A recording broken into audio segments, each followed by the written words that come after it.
మాడిపల్లి అనే చిన్న గ్రామం ఉంది. పగలు చూస్తే అది ఇతర గ్రామాల్లాగే ఉంటుంది. పచ్చని పొలాలు, బావుల దగ్గర నీళ్ల కోసం వచ్చే మహిళలు, సాయంత్రం చెట్ల కింద కూర్చొని మాట్లాడుకునే పెద్దలు. కానీ రాత్రి పడితే ఆ గ్రామం పూర్తిగా మారిపోతుంది. సూర్యుడు అస్తమించగానే ఇళ్ల తలుపులు మూసుకుంటాయి. సాయంత్రం కాగానే అసలు ఎవరు బయటికి రారు. ముఖ్యంగా గ్రామం చివరగా ఉన్న పాత ఇంటి దగ్గరికి ఎవ్వరూ వెళ్ళరు. ఒకప్పుడు గంగా అనే మహిళ తన కుటుంబంతో ఉండేది. ఒక అమావాస్య రాత్రి భారీ వర్షం పడింది. కరెంటు పోయింది. మొత్తం చీకటి. ఆ రాత్రి ఎవరో ఆమె అరుస్తున్నట్లు గమనించారు. ఉదయం అయ్యేసరికి గంగా శవం తన ఇంటి వెనుక ఉన్న బావిలో కనిపించింది. ఆమె కళ్ళు తెరిచే ఉన్నాయి. ముఖ్యంగా ముఖంలో భయం స్పష్టంగా కనిపించింది. అది ప్రమాదమా, ఆత్మహత్యనా లేక హత్యనా ఎవరు చెప్పలేకపోయారు. ఆ రోజు నుంచి ఆ ఇంట్లో వింతలు మొదలయ్యాయి.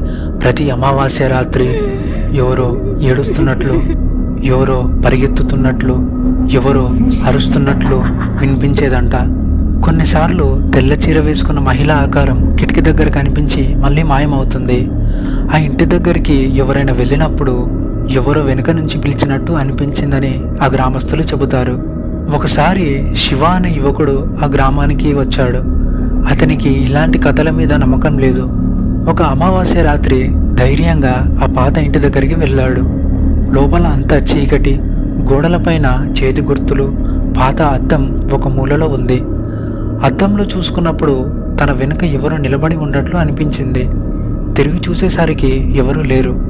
కానీ ఆ అద్దంలో మాత్రం తెల్లని చీర ఆకారం ఇంకా కనిపించింది.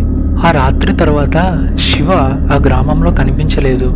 మరుసటి రోజు ఉదయం ఆ ఇంటి ముందు అతని చెప్పులు మాత్రమే కనిపించాయి. అప్పటి నుంచి ఆ గ్రామంలో ఎవరికైనా రాత్రి వెనుక నుంచి పిలిచినట్టు వినిపిస్తే ఎవరు తిరిగి చూడరు.